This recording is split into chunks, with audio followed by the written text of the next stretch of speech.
जी, अस्सलाम वालेकुम। मैं डॉक्टर हाफ़िज़ शफ़ी बात कर रहा हूँ आपसे और हम आपको वेलकम करते हैं 4th year DPT university of health sciences के स्टूडेंट्स के लिए ये गाइडेंस सेशन है और इसमें इंशाल्लाह ताला हम आपको आपकी बुक्स के बारे में, आपके मार्क्स के बारे में और सिलेबस के बारे में ब्रीफली आपको एक्सप्लेन करेंगे। उसके बाद आपके जो क्वेश्चन आंसर होंगे उनका हम सेशन करेंगे बिल्कुल एंड में, ठीक है? तो इसमें सबसे पहले मैं अपनी टीम का इंट्रोडक्शन करवा देता हूँ। इसमें सबसे पहले मैं खुद हूँ हाफ़िज़ शफ़ी, उसके बाद हमारे साथ होंगे मारिया ताहिर, उसके बाद हमारे साथ होंगे हाफ़िज़ा बरदा शहीन और उसके बाद होंगे मोहम्मद अरसलान। मैं टाइम वेस्ट किए बगैर अपने जो हमारे टीम मेंबर हैं उनसे कहूँगा कि एक-एक करके अपना इंट्रोडक्शन करवा दें और फिर हम अपना जो बाकायदा सेशन है वो स्टार्ट करते हैं। मैं सबसे पहले मारिया ताहिर से कहूँगा कि वो अपना इंट्रोडक्शन करवा दें और फिर बाद में आवाज़ आ रही है मारिया? अस्सलाम जी, वालेकुम। मेरा नाम मरियम। हेलो, आवाज आ आपकी आवाज़ कट रही है थोड़ी-सी। अस्सलाम वालेकुम। मेरा नाम मरिया ताहिर है। मैं फाइनल ईयर डीपीटी की स्टूडेंट हूँ। ऑलमोस्ट मेरा फाइनल ईयर एंडिंग पे है। चिल्ड्रन हॉस्पिटल से मैं ग्रेजुएट होंगी इंशाल्लाह ताला इस ईयर। 4th ईयर में मैं आपको जो सब्जेक्ट की गाइडेंस दूंगी वो है PT1। PT1 के 2 पार्ट्स होते हैं, एक न्यूरोपीटी और एक मस्कुलोस्केलेटल। जिसके बारे में मैं आपको गाइडलाइंस दूंगी वो है मस्कुलोस्केलेटल का पार्ट। ऑलमोस्ट बराबर ही कंट्रीब्यूशन होती है पेपर में मस्कुलोस्केलेटल की भी और न्यूरोपीटी की भी। जी। ठीक हो गई।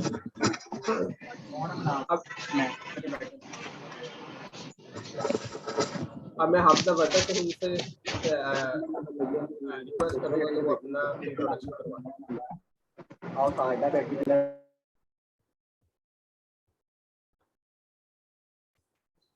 अस्सलाम वालेकुम, this is Hafiza Barda Shaheen from PSRD Lahore. मेरे अभी 4th ईयर के पेपर्स हुए हैं। I am going to be final year soon और इंशाल्लाह मैं आप लोगों को गाइडलाइन दूंगी जो सब्जेक्ट मुझे असाइन किया जाएगा उसके अकॉर्डिंगली। और welcome to the 4th year. Thank you. अब अरसलान से रिक्वेस्ट है कि वो अपना इंट्रोडक्शन करवा दें, उसके बाद फिर हम स्टार्ट करते हैं। अरसलान आवाज़ आ रही है आपको? आई थिंक अरसलान का डिस्कनेक्ट हो गया, उसको आवाज़ नहीं जा रही थी। तो मैसेज आया अभी आवाज़ नहीं आ रही, तो अब अभी मैं मारिया ताहिर से कहूँगा कि 4th ईयर के सब्जेक्ट्स एक बार बता दें और फिर हाफ़िज़ा बरदा ब्रीफली हर सब्जेक्ट का थोड़ा-थोड़ा बता दें। मारिया ताहिर आवाज़ आ रही है? हाँ जी, 4th ईयर में जो हमारे पास सब्जेक्ट्स हैं उसमें सबसे पहले आता है मोस्ट इम्पोर्टेंट सब्जेक्ट मेडिसिन। उसके बाद आता है सर्जरी, फिर आता है PT1, देन हमारे पास है रिसर्च। रिसर्च इनफैक्ट आपका बायोस्टैट है। और उसके बाद जो है आता है इमरजेंसी केयर। उसके आपके पास एमसीक्यूज होते हैं। रिसर्च का भी आपका बस थ्योरी का पेपर होता है, उसका आपका वाइवा नहीं होता। आपका वाइवा 3 सब्जेक्ट्स का होता है, PT1 का, मेडिसिन का और सर्जरी का। इसमें आपके टोटल 200 मार्क्स का पेपर होता है इन तीनों का, सर्जरी का भी, मेडिसिन का भी और PT1 का भी। 100 मार्क्स का आपका थ्योरी का पेपर होगा और 100 मार्क्स का आपका वाइवा होगा। स्टैट्स में सिर्फ आपका 100 मार्क्स का थ्योरी का पेपर होगा। और जो आपका इमरजेंसी केयर है उसमें आपका 2 बुक्स होती हैं। उसमें आपकी वो भी होती है, रेडियोग्राफी की बुक भी होती है और जो दूसरी है वो आपकी होती है इमरजेंसी केयर की बुक। उसमें आपके एमसीक्यूज आते हैं, बस दोनों बुक्स में से आपको 50-50 एमसीक्यूज आते हैं। उसका रिटन पेपर भी नहीं होता है, उसका वाइवा का पेपर भी नहीं होता है। ये आपके सब्जेक्ट्स थे। अब आपको जो है इंस्ट्रक्टर सब्जेक्ट वाइज गाइड करते जाएंगे। जो सब्जेक्ट मुझे असाइन किया गया है वो आपका PT1 का सब्जेक्ट है, फिजियोथेरेपी ट्रीटमेंट 1। फिजियोथेरेपी ट्रीटमेंट 1 के 2 पार्ट्स होते हैं, एक न्यूरोमस्कुलर एक न्यूरोपीटी का पार्ट होता है जिसके लिए आप ओ सुलेमान की बुक पढ़ते हैं।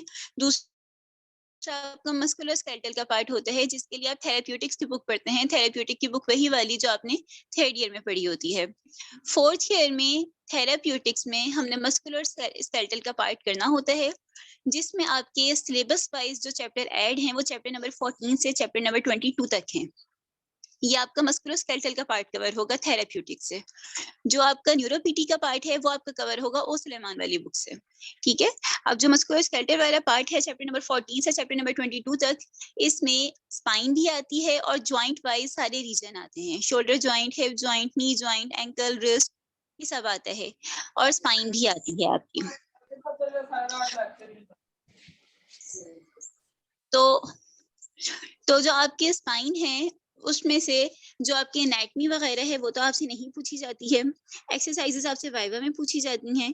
आपसे जो क्वेश्चन आता है वो आपको एक सिनेरियो बना के देते हैं, आपने उसको डायग्नोस करना होता है और उसके बाद आपने उसका प्रोटोकॉल लिखना होता है। या फिर वो आपसे ये पूछ सकते हैं कि कोई किसी कंडीशन के लिए आपको क्या इंडिकेशंस और कौन सी कॉन्ट्रा इंडिकेशंस होती हैं। ये आपके लिए इतनी नई चीज नहीं होगी। जैसे आपने 3rd ईयर में पढ़ा हुआ है, टिश्यूज की इंजरीज वगैरह आपने 3rd ईयर में पढ़ी हैं, उसके लिए भी आप प्रोटोकॉल जब लिखते थे तो आप हर बीमारी के प्रोटोकॉल को 3 फेजेस में डिवाइड करते थे, एक्यूट फेज में, सब एक्यूट फेज में और क्रोनिक फेज में, और उस तरह से आप उसका प्रोटोकॉल लिखते। या आपने किसी ट्रीटमेंट का लिखना होता था तो आप उसकी इंडिकेशन और कॉन्ट्रा इंडिकेशन लिखते थे। इसी तरह से 4th ईयर में फर्क ये है कि आपने डायग्नोज भी करना होता है। वो आपको एक कंडीशन बता देंगे, आपको बताएंगे कि जिस तरह एक स्पोर्ट प्लेयर है, उसकी खेलते खेलते नी के ऊपर फुटबॉल आके लगी है और जो है उसका क्लिक सेंसेशन है, आवाज आई है, टक की आवाज आई है, उसके नी में इंस्टेबिलिटी हो गई है। इस तरह से वो आपको एक सिनेरियो देते हैं, आप डायग्नोस करना होता है। डायग्नोस करने के बाद आपने बताना होता है कि इसके पॉसिबल ट्रीटमेंट मेथड क्या क्या हो सकते हैं और इसके लिए हमने क्या प्रोटोकॉल लेके चलना होता है। अब सब्जेक्ट वाइज गाइडेंस जो है आपको इंस्ट्रक्टर देते जाएंगे, और जो चैप्टर वाइज गाइडेंस है उसका बता दें कि वो अभी ही बतानी है या वो रिटन फॉर्म में बाद में ग्रुप में सेंड करनी है, तो मैं उस तरह से बता देती हूँ। वो रिटन फॉर्म में हमने सेंड करनी है। अभी जस्ट हमने ओवरऑल सब्जेक्ट्स का और सिलेबस का बताना है, बुक्स का बताना है। ठीक है, ओके। तो सिलेबस में आपके चैप्टर नंबर 14 से चैप्टर नंबर 22 तक ही ऐड हैं थेराप्यूटिक्स के। बाकी जो इम्पोर्टेंट है, किस चीज में से वाइवा आता है, किस चीज में से आपको थ्योरी आएगी, कहाँ से एमसीक्यूज आते हैं, ये आपको हम साथ साथ ग्रुप में बताते जाएंगे। जी ठीक हो गया, कंप्लीट हो गया आपकी तरफ? जी, उस पर अगर किसी को पूछना हो तो पूछ ले। आई थिंक मैंने बता दिया है। जी वो एंड पे करेंगे हम क्वेश्चन आंसर। चलिए ठीक है, थैंक यू। अभी आपको हमने फिजियोथेरेपी ट्रीटमेंट 1 का बताया है, ये आपका सब्जेक्ट है और सब्जेक्ट नेम है आपका फिजियोथेरेपी ट्रीटमेंट 1, ठीक है। और ये 200 मार्क्स का होता है, इसका वाइवा भी होना है और इसकी थ्योरी भी आएगी 100 नंबर की, ठीक है। अब आपका बर्दा शहीन से रिक्वेस्ट है कि वो मेडिसिन का बता दें।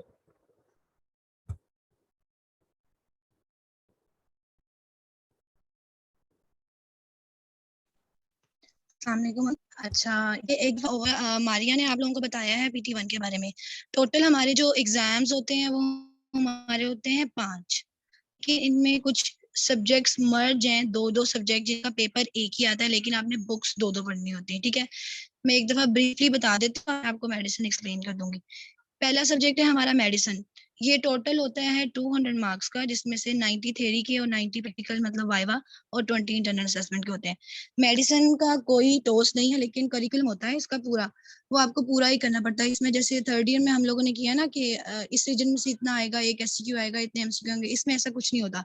इसमें एक रीजन से 2 भी आ सकते हैं, कोई किसी भी रीजन से सारा पेपर भी आ सकता है, इसलिए इसकी डिवीजन नहीं होती। लेकिन हम करते सारा है, मोस्ट इंपोर्टेंटली रिमेटोलॉजी करते हैं, जो बोन्स एंड जॉइंट की हमारी फील्ड से रिलेटेड है, ठीक है। नेक्स्ट हमारे पास आता है सर्जरी। सर्जरी का 100 मार्क्स का पेपर है, 90 थ्योरी के और 10 इंटरनल असेसमेंट के। सर्जरी के अंदर 3 बुक्स आप करनी है। एक आपने ऑर्थोपेडिक सर्जरी करनी है, वो उसके लिए एडम्स भी होती है और एप्लेस भी होती है। मैंने एप्लेस पढ़ी है, आप लोग दोनों पढ़ सकते हैं। कंसेप्ट होना चाहिए, बुक रीडिंग नहीं होती, कंसेप्ट होना चाहिए। फिर है जनरल सर्जरी, उसके लिए हम डॉगर पढ़ते हैं, और एक सिस्टेमिक सर्जरी, उसके लिए भी डॉगर की बुक पढ़ी जाती है। इन तीनों का कंबाइन करके एक पेपर आता है, लेकिन ज्यादा पोर्शन पिछले सालों से भी और अब भी ऑर्थो का ही आ रहा है, तो वो ऑर्थो पे हमने ज्यादा फोकस करना होता है, ठीक है। PT ट्रीटमेंट 1 मारिया ने बता दिया है, उसका सेकंड पार्ट होता है वो न्यूरो PT का, फिजिकल रिहेबिलिटेशन। उसके लिए 2 अलग से बुक है, वो वॉल्यूम 1।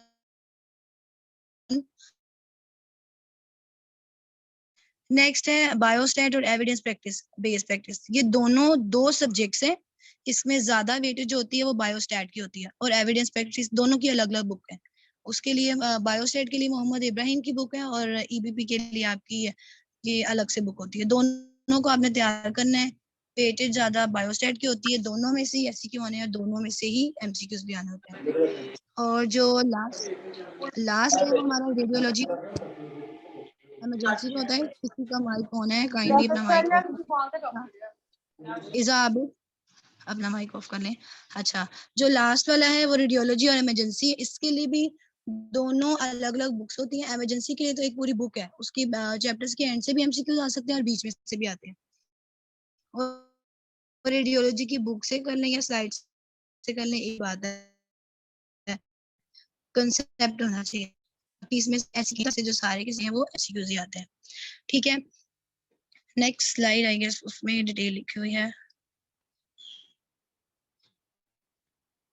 अच्छा, मैं आपको मेडिसिन का एक दफा बता देती हूँ। मेडिसिन जो है उसमें आपको कैसे क्वेश्चंस आने हैं और कितने आने हैं वही हमारा पैटर्न है। जितने हमें एमसीक्यूज आते हैं वो आएंगे और 9 हमारे एससीक्यूज होते हैं। इसमें हमारे तकरीबन 7 to 8 रीजन्स हैं। आपका रिस्पिरेशन का रीजन है, आपका सीवीएस का है, सीएनएस का है, स्किन है, डर्मा है, ब्लड है, रीनल है और साथ एंडोक्रिनोलॉजी में सिर्फ डायबिटीज वाला जो है वो पोर्शन होता है। ये अल्लाह ने इसको पूरा पूरा तैयार करना है और इसमें से किसी से भी एमसीक्यूज, किसी से भी एससीक्यू, एक या दो, वो एग्जामिनर पे डिपेंड करता है। अच्छा, इसमें आता किस तरीके से क्वेश्चन हमने, क्योंकि पूरी पूरी डिटेल नहीं इसमें करनी होती सिर्फ एक बैकग्राउंड नॉलेज बनाने के लिए। सिनेरियो आता है कि एक पेशेंट हमारे पास आया है, उसको ये चीज है, उसके यहाँ पेन है, भी सही है वो, तो आप डायग्नोज करें कि इसको क्या होगा। हमने उसका डायग्नोसिस बनाना होता है, को क्या इसकी कंडीशन है, क्या डिजीज हुई है, वो 1 नंबर का आपको डायग्नोसिस आता है क्वेश्चन का पहला पार्ट। दूसरा पार्ट होता है इन्वेस्टिगेशंस का। इन्वेस्टिगेशन में आपने बताना है आपको जो लग रहा है डायग्नोसिस, उसके अकॉर्डिंग आपकी इन्वेस्टिगेशन है। जैसे आपको कोई भी बोन की कोई डिजीज लग रही है तो आपने उसका एक्सरे कराना है, एमआरआई कराना है, बोन स्कैन कराना है, सीटी स्कैन, अल्ट्रासाउंड, सारा कुछ, ब्लड कल्चर, ये वो इन्वेस्टिगेशन बतानी होती है। अगर उसमें पूछी है कि कौन सी इन्वेस्टिगेशन करानी है तो आप खाली नाम लिख सकते हो। अगर उसने उनकी फाइंडिंग्स भी पूछी हैं कि एक्सरे में आपको क्या दिखेगा, एमआरआई में आपको क्या दिखेगा, तो फिर वो भी आगे डिटेल बतानी होती है। और तीसरा पोर्शन होता है, सारी 9 के 9 एससीक्यू इसी तरह आते हैं। और जो थर्ड वाला पोर्शन होता है वो हमारा होता है मैनेजमेंट का। अगर क्वेश्चन में हमें मैनेजमेंट पूछी गई है तो उसमें हम मेडिकल और नॉन मेडिकल दोनों ही मैनेजमेंट बताते हैं। मेडिकल वो वाली जो आप लोग अभी पढ़ के आए हो, फार्मा वाली, उसमें सारी मेडिसिन बतानी होती हैं या ड्रग्स की नेम या ड्रग्स की क्लास, इतना बताना होता है। और नॉन मेडिकल में आप कंजर्वेटिव ट्रीटमेंट भी बता दो और फिजियोथेरेपी ट्रीटमेंट बता दो और सर्जिकल ट्रीटमेंट भी लास्ट में बता दो, तो ये पूरा आपका मैनेज हो जाता है। वैसे तो पूरा भी आ सकता है, लेकिन आपको वो सिंपल ये भी पूछ सकते हैं कि इसकी मेडिकल मैनेजमेंट बता दें, इसकी कंजर्वेटिव बता देंगे, पीटी मैनेजमेंट बता दें, इस तरह करके भी क्वेश्चन आ सकता है। तो ये आपके पूरे के पूरे 9 एससीक्यू इसी तरह पूरे हो जाते हैं और वाइवा भी इसी तरह होगा। Thank you. अगर कोई क्वेश्चन है थैंक यू आपका मतलब, and good luck for your last viva. अभी आपका एक वाइवा रहता है, ठीक है। अच्छा, अभी मैं बायोस्टैट का आपको बता जी देता हूँ। Thank you so much. हाँ, अभी बायोस्टैट और एविडेंस बेस का मैं आपको बता देता हूँ।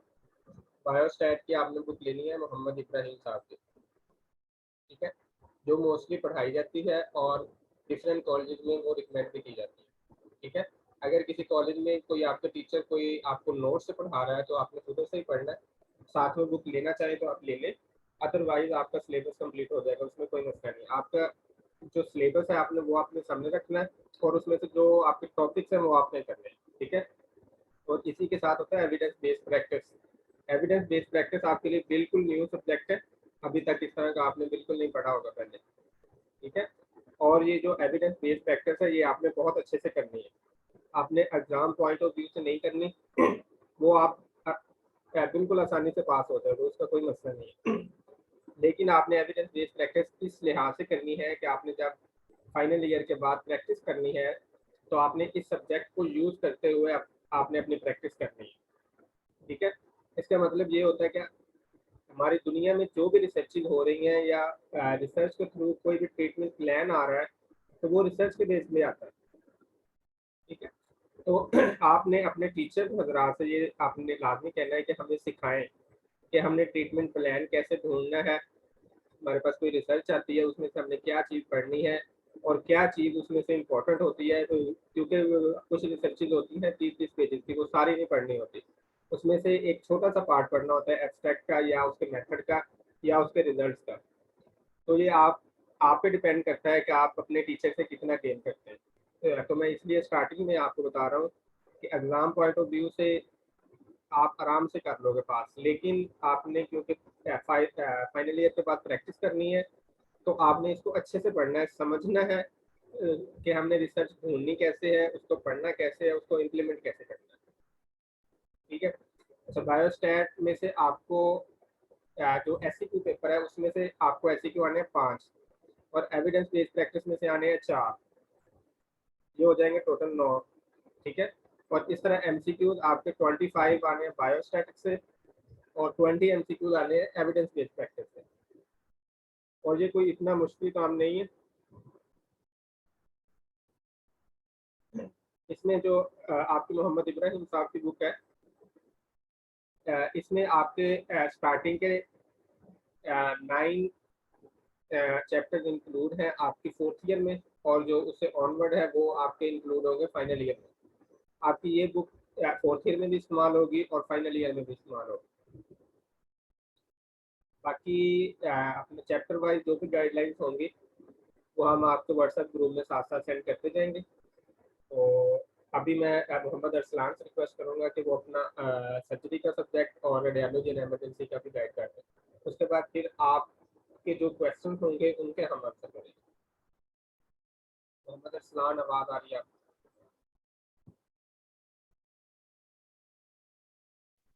हाँ जी, आ रही है आवाज। जी जी आपको मेरी आवाज आ रही है? जी जी आ रही है। आप सर्जरी का और अच्छा इमरजेंसी एंड रेडियोलॉजी का आप गाइड कर देते हैं।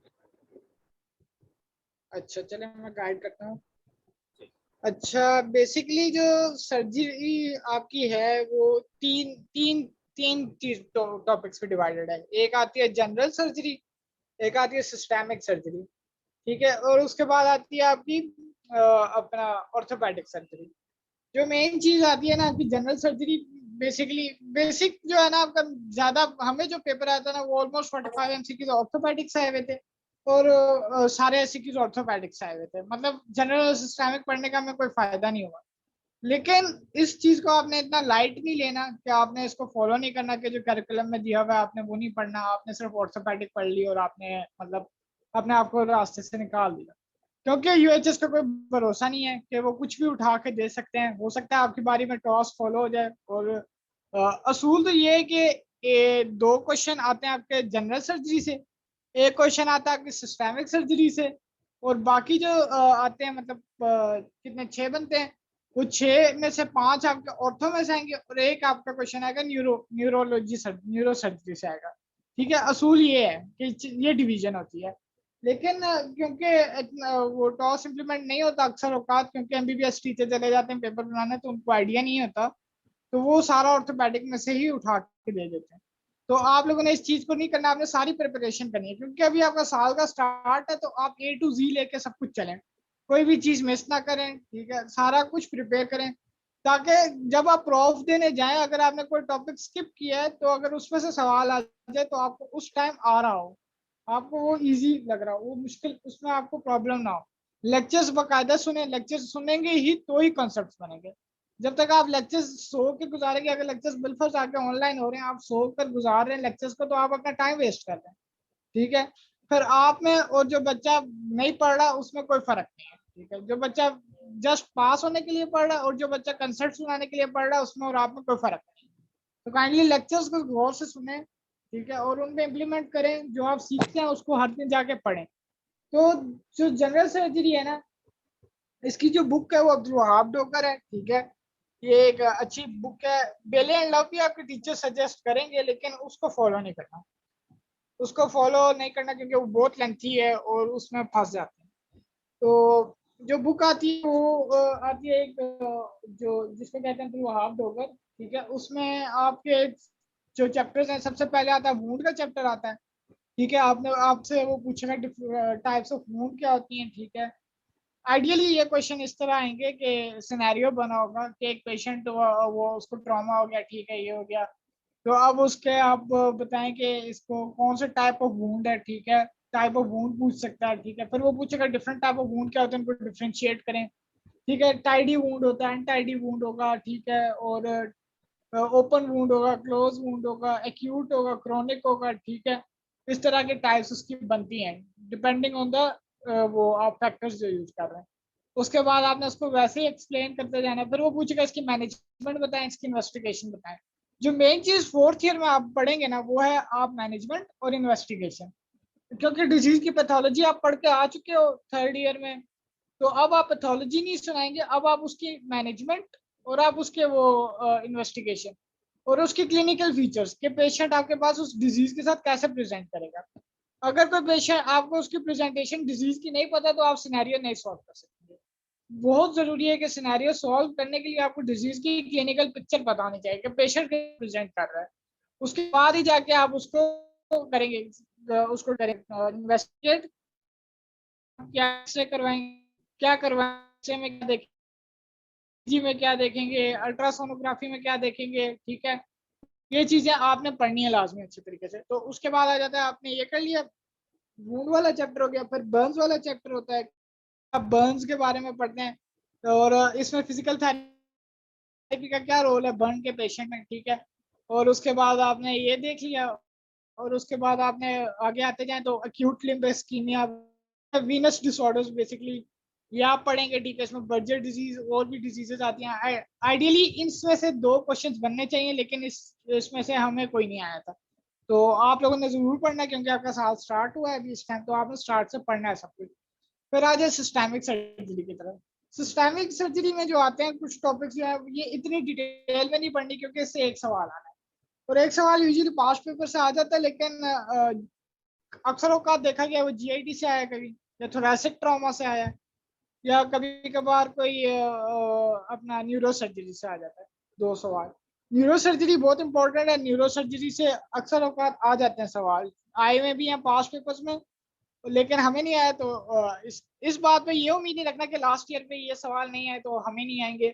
आपने अपनी आइडियल तैयारी रखें, आइडियलिस्टिक तैयारी रखें, और उससे पहले जो न्यूरो सर्जरी में जो आती है इंपॉर्टेंट, आपने हीमाटोमा पढ़ना है, टाइप ऑफ हीमाटोमा, हेमरेज के टाइप्स होते हैं, ठीक है, उसके बाद आपने इसमें देखना है कि सर्जरी किस तरह करेंगे आप उसमें, ठीक है, फिर उसके बाद आपने फिजियोथेरेपी का क्या रोल है इसमें, ठीक है, वही आपने एक ही चीज आपने इसमें पढ़ी है।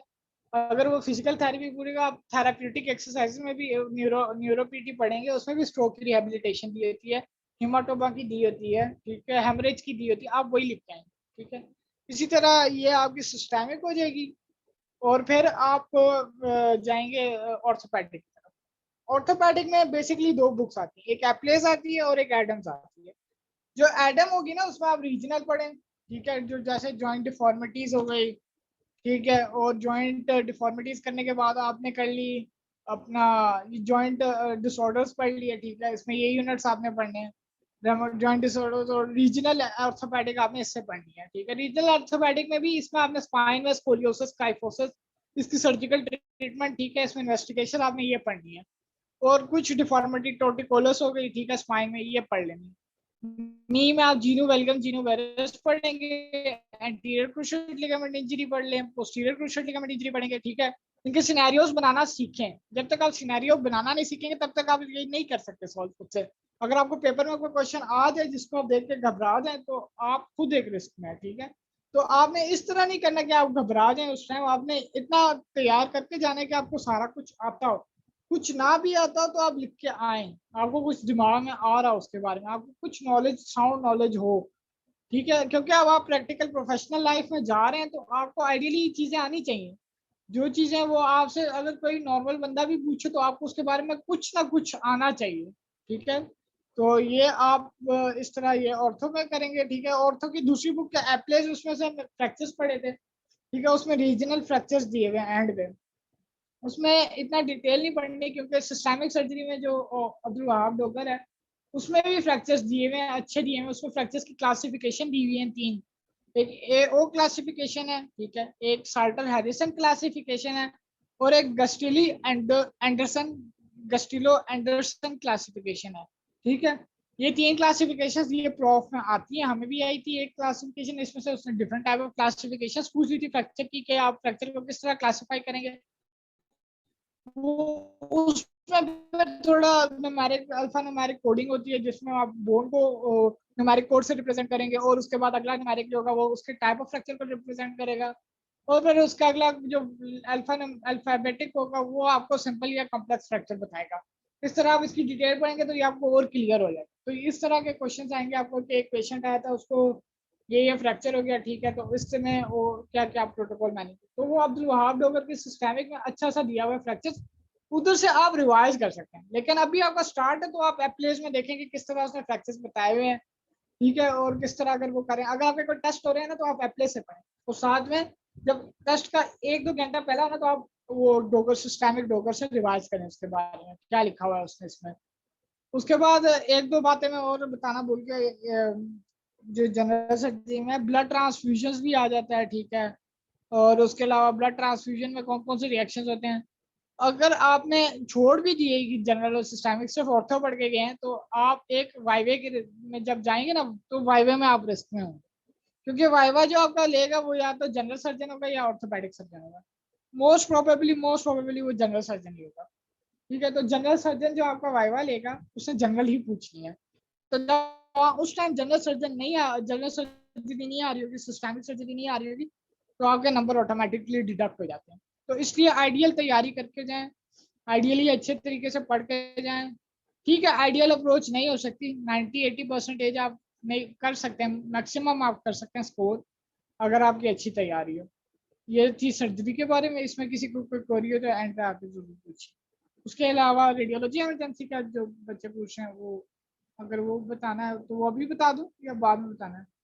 प्लान अभी बता दो, थोड़ा सा 5 मिनट है इस सेशन में, ठीक है।